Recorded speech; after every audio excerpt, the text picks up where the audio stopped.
Bonjour ou bonsoir, tout dépend à quelle heure vous écoutez ce podcast de l'ODJ Média.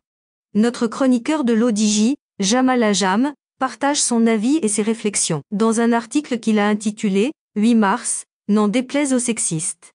Alors écoutons-le dans ce podcast. L'auteur démarre son article ainsi. Le 8 mars est couramment désigné par Journée de la femme, ce qui est une erreur. C'est la journée internationale pour les droits des femmes, et l'objectif de sa célébration est de réfléchir sur les conditions des femmes dans le monde et de lutter contre les inégalités face aux hommes. La Charte des Nations Unies adoptée en 1945 a d'ailleurs affirmé le principe de l'égalité entre les femmes et les hommes, et, depuis, l'organisation onusienne a contribué à créer un héritage historique et internationalement reconnu de stratégies, de normes, de programmes et d'objectifs destinés à améliorer la condition des femmes dans le monde. Il ne s'agit donc pas de faire la fête ou d'offrir des roses en guise d'hommage, ou encore de faire preuve de galanterie démesurée. Ce n'est pas une commémoration festive, mais fondamentalement militante, ce qui contraste avec le ridicule détournement de la dénomination de la journée par un marketing faussaire, qui a fini par imprégner fortement nos sociétés. L'auteur poursuit son article ainsi. La célébration telle qu'elle a été bradée pêche également par des stéréotypes réducteurs et hypnotiseurs du genre moitié de l'homme et avenir de l'homme, dans la foulée desquels on oublie que la femme constitue la matrice de l'humanité, celle qui porte la vie et qui enfante, et c'est d'ailleurs sa seule différence avec l'homme, une différence exclusivement biologique qui, une fois écartée, on se retrouve devant des êtres identiques tenus par les mêmes droits et les mêmes devoirs. Oui, identiques dans leur intelligence, dans leurs compétences, dans leurs capacités intellectuelles, managériales, gestionnaires, créatrices, innovantes, pratiques. Égaux en devoir envers le pays et les institutions, mais malheureusement pas toujours égaux en droit.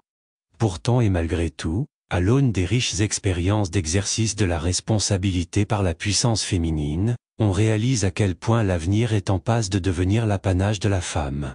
L'auteur précise sa pensée ainsi. Cette femme qui, au fil des époques, des luttes, des émancipations et des reconquêtes de droits, a su démontrer combien elle est à même de piloter le bateau de l'humanité dans les différents domaines. Femme, disait Tolstoï, c'est vous qui tenez entre vos mains le salut du monde.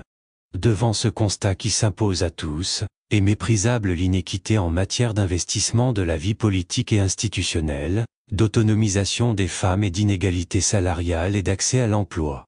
Encore plus méprisables sont les approches réactionnaires, qui continuent à vouloir enfermer la femme dans les carcans de l'archaïsme et de la négation de son être. L'auteur conclut ainsi.